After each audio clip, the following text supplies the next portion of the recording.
June 1 അന്താരാഷ്ട്ര ക്ഷീരദിനമായിരുന്നു. അപ്പോൾ ക്ഷീരകർഷകർക്കും പാല് കുടിക്കുന്നവർക്കും ഉൽപ്പാദിപ്പിക്കുന്നവർക്കുമൊക്കെ വളരെ പ്രാധാന്യപ്പെട്ട ഒരു ദിവസമാണ് നമ്മുടെ ജൂൺ 1 ലോക ക്ഷീരദിനം. അപ്പോൾ ഇതിൽ വളരെ പ്രാധാന്യമേറിയൊരു വിഷയം എന്താണെന്ന് വെച്ചാൽ 1 ലിറ്റർ പാലിന് 60 രൂപയായി വില വർദ്ധിപ്പിച്ചു.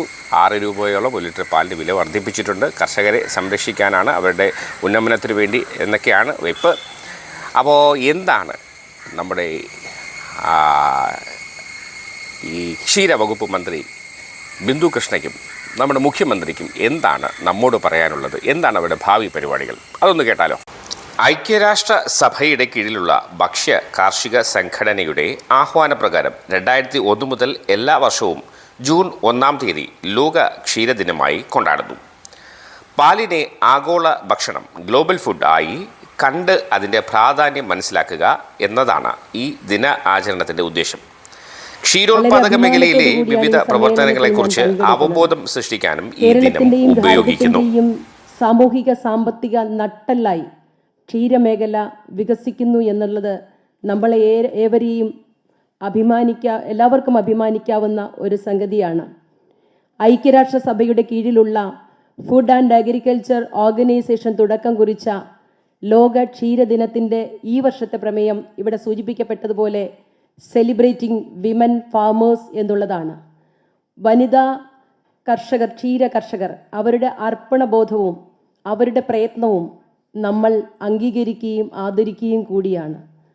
ഇന്നലകളിൽ കേരളത്തിൻ്റെ കുടുംബങ്ങളുടെ അല്ലെങ്കിൽ സാമൂഹിക പശ്ചാത്തലം എന്ന് പറയുന്നത് മിക്കവാറും എല്ലാ വീടുകളിലും 2 പശുക്കളും ആടുകളും അടക്കം വളർത്തുമൃഗങ്ങളും അവർക്ക് പകർന്നു കൊടുത്തതും അവർ പകർന്നു തരുന്നതുമായ സ്നേഹവും വാത്സല്യവും ചേർത്ത് വെച്ചാണ് കുഞ്ഞുങ്ങൾ ഉൾപ്പെടെ വളർന്നു വന്നുകൊണ്ടത്. കാലഘട്ടങ്ങൾ മാറി നമ്മുടെ കുടുംബങ്ങൾ ചെറുതായി നഗരങ്ങളിലേക്ക് നമ്മൾ കൂടുതലായി പറിച്ചു മാറ്റപ്പെടപ്പോൾ സ്ഥലപരിമിതികളും സാഹചര്യങ്ങളും ഒക്കെ കൊണ്ട് നമ്മുടെ ഇടയിൽ നിന്ന് അത്തരം കാർഷിക രീതികൾ ഉൾപ്പെടെ മാറിയെങ്കിൽ പോലും ഈ ക്ഷീര വികസന വകുപ്പ് നടത്തുന്ന ക്രിയാത്മക ഇടപെടലുകളുടെ മിൽമ അടക്കമുള്ള അനുബന്ധ സ്ഥാപനങ്ങൾ എല്ലാം ചേർന്നുകൊണ്ട് ഈ മേഖലയെ പരിപോഷിക്കുവാനുള്ള പ്രയത്നങ്ങൾ നടത്തുന്നു എന്ന് നമുക്കറിയാം.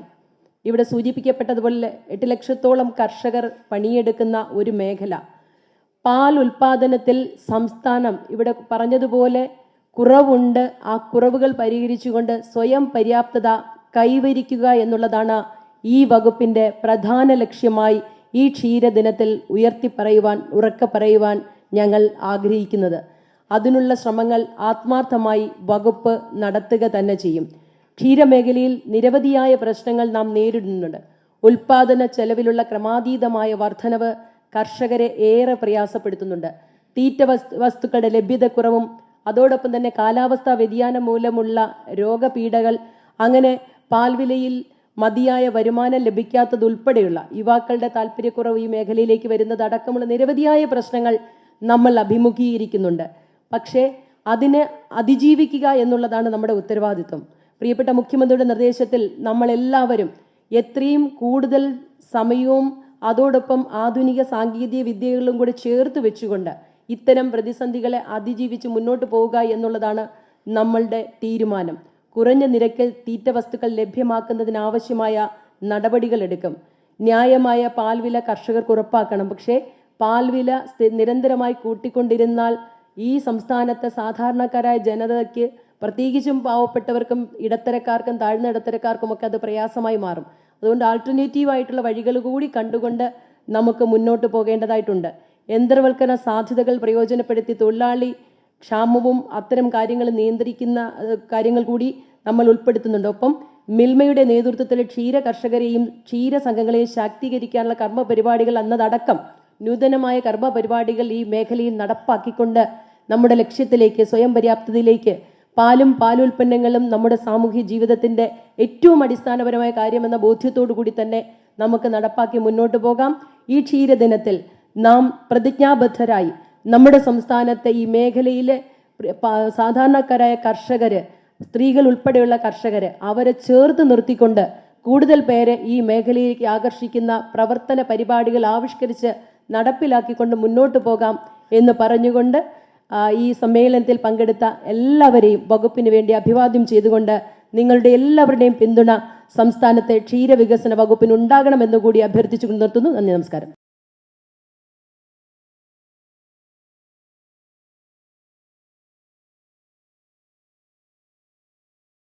സഹോദരങ്ങളെ, സുഹൃത്തുക്കളെ,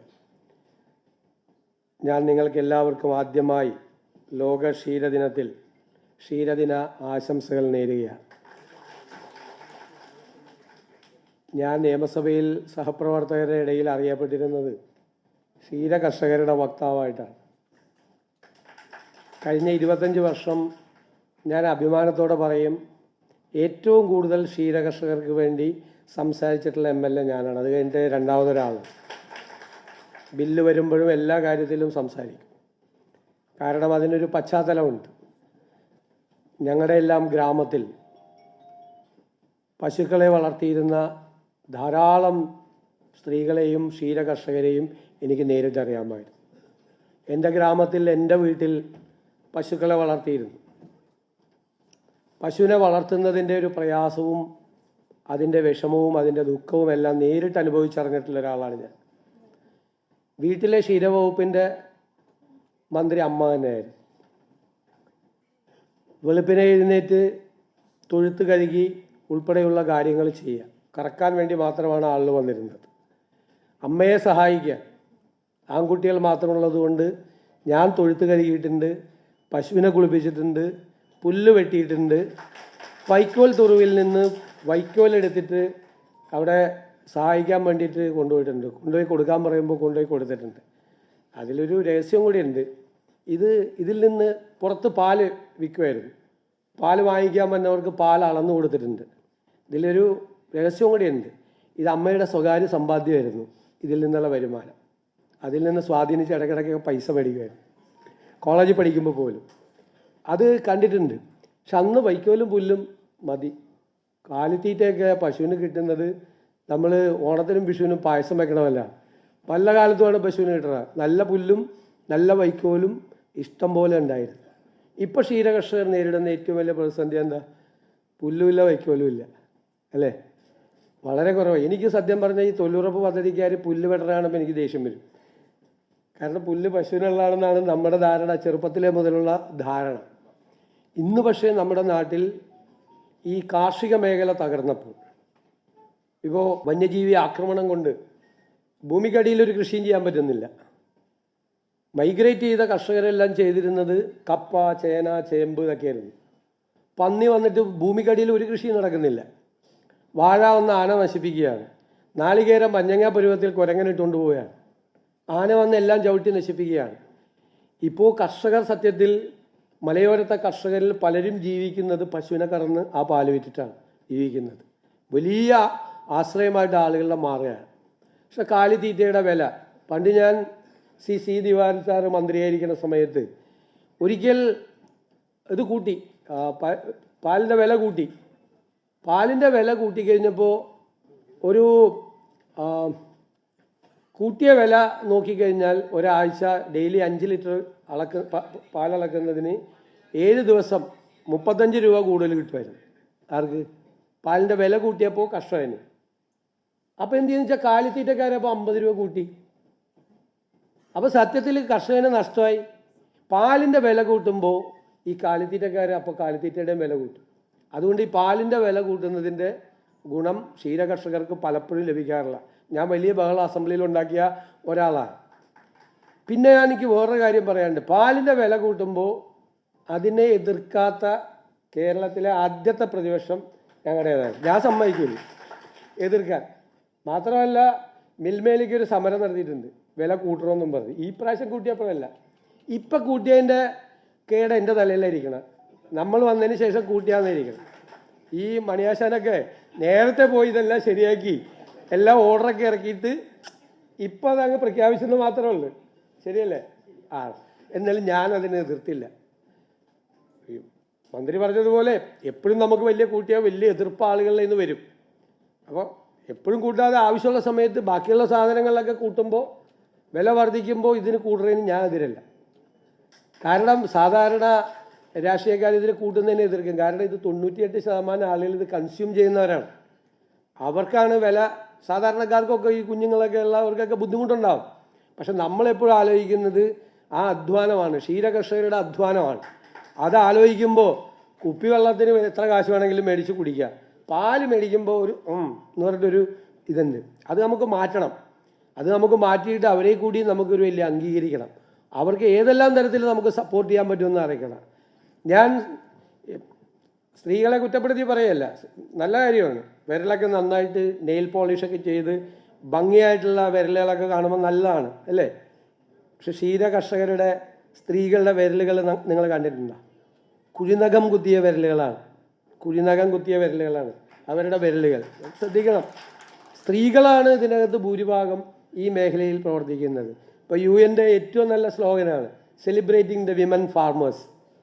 സ്ത്രീകളാണ് ഈ രംഗത്ത് പ്രവർത്തിക്കുന്നത്. അതിന് നമുക്ക് വലിയ പിന്തുണ കൊടുക്കണം. ഇപ്പോൾ ഡയറക്ടർ പറഞ്ഞു 70 ലക്ഷമാണ് നമ്മളിവിടെ ഉൽപ്പാദിപ്പിക്കുന്നത്, 86 ലക്ഷമാണ് നമ്മുടെ റിക്വയർമെൻറ്റ്.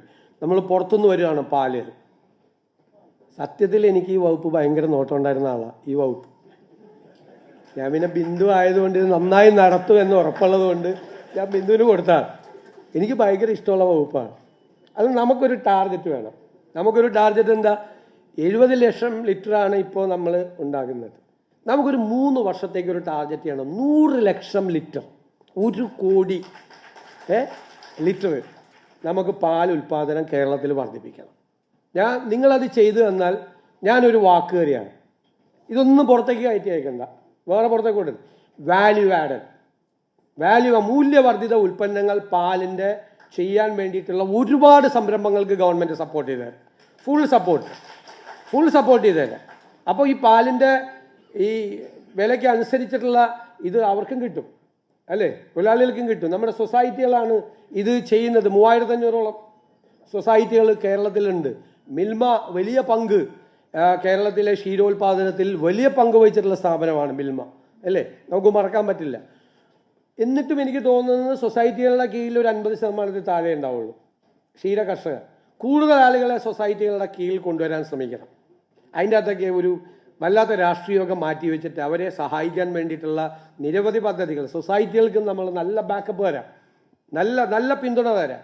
ഈ മേഖലയിൽ നമുക്ക് വലിയ മാറ്റം ഉണ്ടാക്കണം. വലിയ മാറ്റം, വലിയ ലക്ഷ്യം. ഞാൻ പറഞ്ഞില്ലേ, 1 കോടി ലിറ്റർ പാല് കേരളത്തിൽ 3 വർഷം കൊണ്ട് ഉൽപ്പാദിപ്പിക്കും. എന്നിട്ട് 3 കൊല്ലം കഴിയുമ്പോൾ നോക്കിയാൽ പോരാ, ഞാൻ ഇനി എല്ലാ 6 മാസം കൂടുമ്പോഴും ചെക്ക് ചെയ്യും പാലിൻ്റെ ഉൽപ്പാദനം കൂടിയിട്ടുണ്ടോ ഇല്ലയെന്ന്. പ്രോപ്പറായിട്ടുള്ള റിവ്യൂ ചെയ്യും. ഇതൊരു വളരെ പ്രധാനപ്പെട്ട വകുപ്പാണ്. കേരളത്തിലെ ഏറ്റവും സാധാരണക്കാരായ, നാമമാത്ര കർഷകരായ, ഏറ്റവും പാവപ്പെട്ടവരായ, പിന്നോക്കം നിൽക്കുന്ന, സാമ്പത്തികമായി പിന്നോക്കം നിൽക്കുന്ന പാവപ്പെട്ടവരുടെ മേഖലയാണ്. അവിടെ നമുക്ക് വലിയ മാറ്റം നമുക്കുണ്ടാകണം. അവരെ അഭിമാനത്തോടു കൂടി ഞാനൊരു ക്ഷീര കർഷകയാണ് എന്ന അഭിമാനത്തോടു കൂടി അവർ പറയാൻ പറ്റുന്ന ഒരു സാഹചര്യം നമ്മുടെ നാട്ടിൽ നമുക്ക് ഉണ്ടാക്കണം. പിന്നെ പാലിൻ്റെ ക്വാളിറ്റി ഒരു കാരണവശാലും അത് കോംപ്രമൈസ് ചെയ്യരുത്. പാലിൻ്റെ കുഞ്ഞുങ്ങളാണ് കൂടുതൽ പാൽ കുടിക്കുന്നത് അല്ലേ? കുഞ്ഞുങ്ങളാണ് ഏറ്റവും കൂടുതൽ പാൽ കുടിക്കുന്നത്. ആ ഒരു ക്വാളിറ്റിയിൽ ഒരു കോംപ്രമൈസ് ചെയ്യാതെ ആ ക്വാളിറ്റി കൺട്രോൾ വിഭാഗം ഇപ്പോൾ മോശമാണെന്നല്ല ഞാൻ പറഞ്ഞത്, നല്ലതാണ്.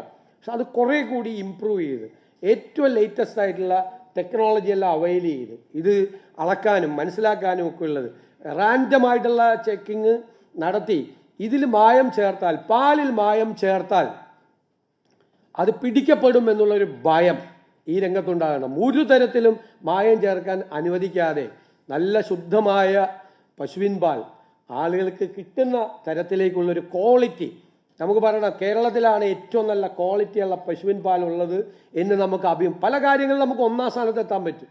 പ്രൊഡക്ഷൻ്റെ കാര്യത്തിൽ ഉൾപ്പെടെ നമ്മുടെ രാജ്യത്ത് നമുക്ക് ഒരുപാട് കാര്യങ്ങളിൽ ഈ മേഖലയിൽ എത്താൻ പറ്റും. അതുകൊണ്ട് ഇനി മുതൽ ഈ വകുപ്പിന് വലിയ മുൻഗണന ഉണ്ടാകും, വലിയ പ്രാധാന്യം ഉണ്ടാകും. വളരെ ശ്രദ്ധയോടുകൂടി ഉൾപ്പെടെ ഇത് വീക്ഷിക്കും. അത് നല്ല ഉദ്യോഗസ്ഥരുടെ ഒരു ടീമുണ്ടാവും.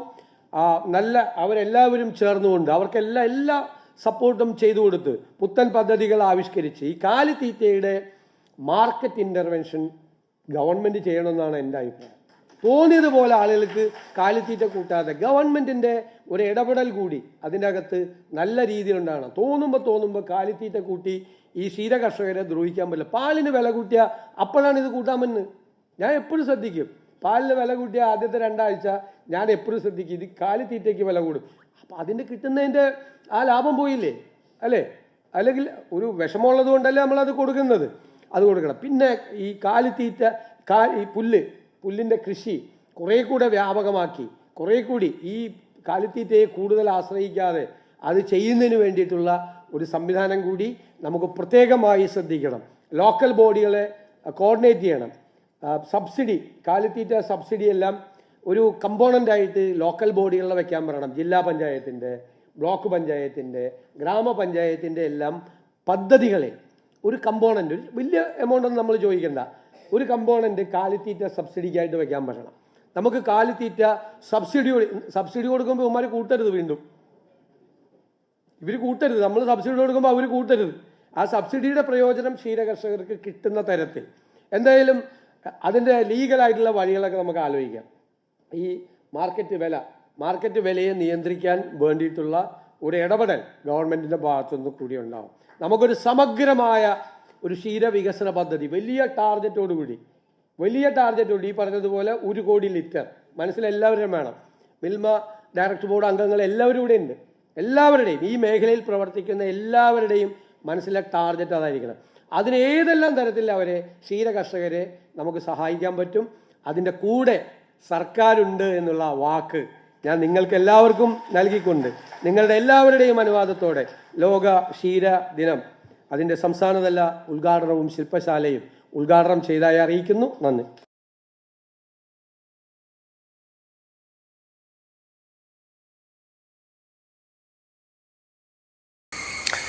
ഇതൊക്കെയാണ് നമ്മുടെ ക്ഷീരവകുപ്പ് മന്ത്രിക്കും മുഖ്യമന്ത്രിക്കും നമ്മോട് പറയാനുള്ളത്. അപ്പോൾ കാര്യങ്ങൾ ഗൗരവത്തിലെടുക്കുക. ഇതൊക്കെ നേരാവണ്ണം നടന്നു വരട്ടെ എന്ന് പ്രത്യാശിക്കാം. അപ്പോൾ മറ്റൊരു വാർത്തയുമായി നമ്മൾ വേഗം കണ്ടുമുട്ടുന്നതുവരെ എല്ലാവർക്കും ഗുഡ് ലക്ക്.